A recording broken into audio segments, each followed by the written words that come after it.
एक school teacher हर रोज की तरह अपने घर से सुबह सुबह निकल जाती है स्कूल जाने के लिए। वो टीचर हर रोज दोपहर के 12 बजे तक घर वापस लौट आती थी।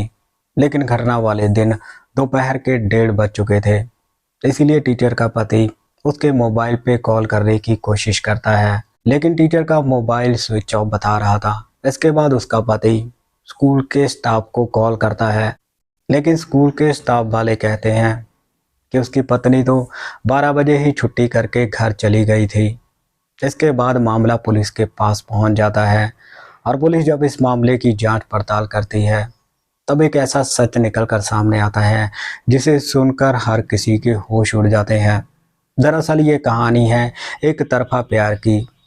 एक तरफा प्यार की ये कहानी जब आप सुनेंगे तब आप भी हैरान और परेशान हो जाएंगे कि कैसे एक तरफा प्यार में एक कत्ल हो जाता है और 3-3 जिंदगियां हमेशा के लिए बर्बाद हो जाती हैं। आदाब, नमस्कार, सत श्री अकाल। दोस्तों, बहुत बहुत स्वागत है आपका CHD क्राइम सफ़र के एक नए एपिसोड में।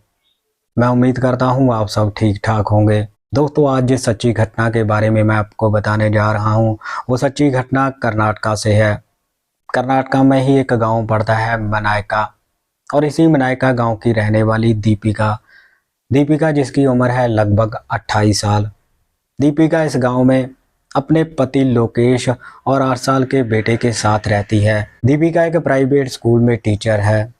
वो हर रोज सुबह सुबह स्कूल जाने के लिए अपने घर से निकल जाती थी और दोपहर के 12 बजे तक घर वापस लौट आती थी। लेकिन 20 जनवरी 2024 को दीपिका अपने घर से स्कूल जाने के लिए निकलती है, लेकिन दोपहर को जब वक्त पे घर नहीं आती तो उसका पति परेशान हो जाता है।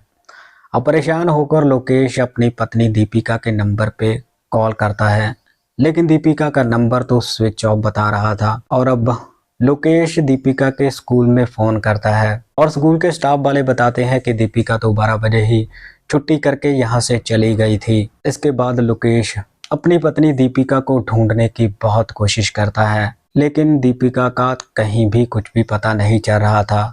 और अब लोकेश नज़दीकी पुलिस स्टेशन में जाकर अपनी पत्नी की गुमशुदगी की रिपोर्ट दर्ज करवा देता है और पुलिस इस मामले की जांच पड़ताल में जुट जाती है। पुलिस को जांच पड़ताल करते हुए एक जगह पर दीपिका की स्कूटी तो मिल जाती है, लेकिन दीपिका के बारे में कुछ भी पता नहीं चल रहा था।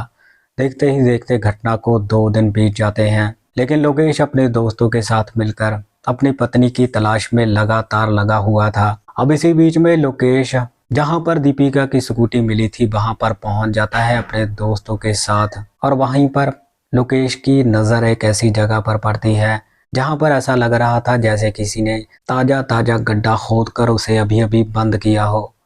और अब लोकेश अपने दोस्तों के साथ मिलकर जैसे ही उस गड्ढे को खोदता है तब देखता है कि उसमें दीपिका की लाश पड़ी हुई थी। अपनी पत्नी की लाश को देखकर लोकेश चीखने चिल्लाने लगता है। दीपिका की लाश की हालत बहुत ही खराब हो गई थी। दीपिका के चेहरे को किसी ने पत्थर जैसी भारी चीज मारकर कुचल दिया था ताकि उसकी पहचान ना हो सके। दीपिका के तन पर भी एक भी कपड़ा नहीं था। और अब इस बात की सूचना पुलिस को दी जाती है। सूचना मिलते ही पुलिस वाले घटनास्थल पर पहुंच जाते हैं और डेड बॉडी को चेक करते हैं। पहली नज़र में ऐसा लग रहा था जैसे किसी ने दीपिका का रेप करके बाद में उसका मर्डर कर दिया हो। दीपिका के तन पर एक भी कपड़ा नहीं था और अब पुलिस वाले दीपिका की लाश को अपने कब्जे में लेकर उसे पोस्टमार्टम के लिए भेज देते हैं और इस मामले की जांच पड़ताल में जुट जाते हैं। पुलिस वाले जांच पड़ताल करते हुए जब दीपिका के घर के पास पहुंचते हैं तो दीपिका के आस पड़ोस के लोग पुलिस को बताते हैं कि कुछ दिन पहले ही दीपिका का अपने पति लोकेश के साथ किसी बात को लेकर झगड़ा हुआ था। ये बात सुनकर पुलिस वालों को दीपिका के पति लोकेश के ऊपर शक हो जाता है। पुलिस वालों को लग रहा था कि जरूर लोकेश ने ही अपनी पत्नी का कत्ल किया होगा, लेकिन जैसे ही लोकेश से पूछताछ की जाती है तो एक ऐसी बात निकलकर सामने आती है जिसे इस पूरे मामले का खुलासा हो जाता है। दरअसल लोकेश पूछताछ में पुलिस को ये बताता है कि 20 जनवरी 2024 को, यानी कि घटना वाले दिन, जब दीपिका अपने घर से स्कूल जाने के लिए निकल रही थी तब उसके नंबर पे नीतीश नाम के एक लड़के की कॉल आई थी। और ये बात सुनकर पुलिस का शक नीतीश पर चला जाता है। इसके बाद पुलिस नीतीश के नंबर पे कॉल करने की कोशिश करती है, लेकिन नीतीश का नंबर भी स्विच ऑफ आ रहा था। और इसी बात को लेकर पुलिस का शक यकीन में बदल जाता है कि इस कत्ल के पीछे जरूर नीतीश का ही हाथ है। और अब पुलिस वाले नीतीश को गिरफ्तार करने के लिए उसके घर पर पहुंच जाते हैं, लेकिन घर जाकर पता चलता है कि नीतीश तो पहले से ही गायब है। और अब पुलिस वाले नीतीश को पकड़ने के लिए उसके नंबर को सर्विलांस पर लगा देते हैं। और जैसे ही नीतीश का नंबर ऑन होता है तब उसकी लोकेशन ट्रैक हो जाती है। और अब पुलिस वाले नीतीश की लोकेशन को ट्रैक करते हुए नीतीश तक पहुंच जाते हैं और उसे गिरफ्तार करके थाने में लेकर आते हैं और दीपिका की हत्या के बारे में पूछताछ करते हैं। अब पहले तो नीतीश इधर उधर की बातें ही बनाता है, मगर जैसे ही पुलिस सख्ती से पूछताछ करती है तब नीतीश पुलिस को बताता है कि दीपिका जो इंस्टाग्राम पर रील्स बनाती थी उसे दीपिका के साथ प्यार हो गया था।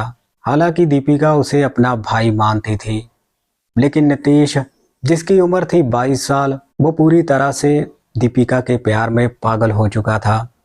इतना ही नहीं, ये दोनों एक दूसरे के घर पर भी जाते थे। लेकिन इसी बात को लेकर लोकेश अपनी पत्नी दीपिका से नाराज हो जाता है। वो दीपिका से कहता है कि तुम नीतीश के साथ मिलना जुलना बंद कर दो, उसके साथ फ़ोन पर भी बात करना बंद कर दो। और इसके बाद दीपिका अपने पति लोकेश की बात मानकर नीतीश के साथ बातचीत करना बंद कर देती है और मिलना जुलना भी बंद कर देती है। लेकिन नीतीश जो दीपिका से एक तरफा प्यार करता था, घटना वाले दिन वो दीपिका के नंबर पे कॉल करने की कोशिश करता है, लेकिन दीपिका उसका मोबाइल नहीं उठाती। हालांकि दीपिका ने उसके साथ बात करना बंद कर दिया था, लेकिन उसका नंबर अभी भी दीपिका ने ब्लॉक लिस्ट में नहीं डाला था, जिसकी वजह से नीतीश घटना वाले दिन दीपिका को बार बार कॉल करता है। और दीपिका एक बार नीतीश की कॉल उठा लेती है और नीतीश दीपिका से कहता है कि आज मेरा जन्मदिन है और मैं चाहता हूँ जैसे पिछले साल हमने एक साथ मेरा जन्मदिन मनाया था, वैसे ही इस साल भी मैं तुम्हारे साथ ही अपना जन्मदिन मनाऊं। लेकिन दीपिका उसे साफ साफ इनकार कर देती है। दीपिका उसे कहती है कि तुम मेरे पास कॉल मत करो, मैं तुमसे मिलना नहीं चाहती, मेरा पति इन सभी चीज़ों को लेकर मुझसे नाराज है। लेकिन नीतीश का पागलपन तो सारी हदें पार कर चुका था।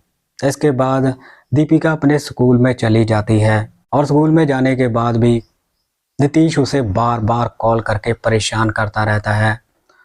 और दीपिका सिर्फ नीतीश से इतना कहने के लिए उससे मिलने के लिए चली जाती है कि मुझे परेशान करना बंद कर दो, सबसे पहले मेरे लिए मेरा परिवार है, मैं अपने पति और अपने बच्चे से बहुत प्यार करती हूँ और अगर मेरा पति नहीं चाहता कि मैं तुमसे ना मिलूं तो यही ठीक रहेगा कि तुम भी मुझसे ना मिलो।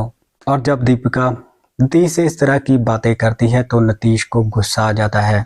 नीतीश जिसकी उम्र होती है लगभग 22 साल, एक तरफा प्यार में पागल नीतीश दीपिका के ऊपर हाथ उठा देता है और लोग इस तरह से इन दोनों को झगड़ते हुए देख लेते हैं।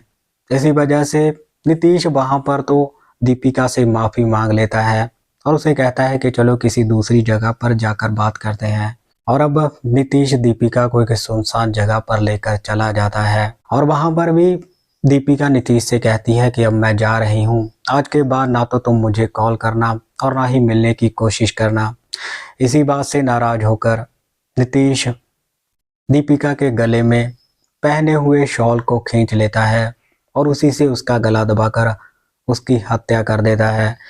इसके बाद नीतीश को इतना गुस्सा आता है कि वो एक भारी पत्थर उठाकर दीपिका के चेहरे पर मारता है, जिसकी वजह से दीपिका का चेहरा बुरी तरह से कुचला जाता है। और नीतीश के लिए अब सबसे बड़ा काम था दीपिका की लाश को टिकाने लगाने का। और जहाँ पर यह घटना हुई थी वहाँ पर कच्ची मिट्टी थी। नीतीश एक गड्ढा खोदकर उसमें दीपिका की लाश को दफन कर देता है और अपने माता पिता को एक मैसेज करता है कि मुझसे एक बहुत बड़ी गलती हो गई है, मेरी बहन के लिए एक अच्छा सा लड़का देखकर उसकी शादी करवा देना, मैं आज के बाद कभी घर नहीं लौटूंगा।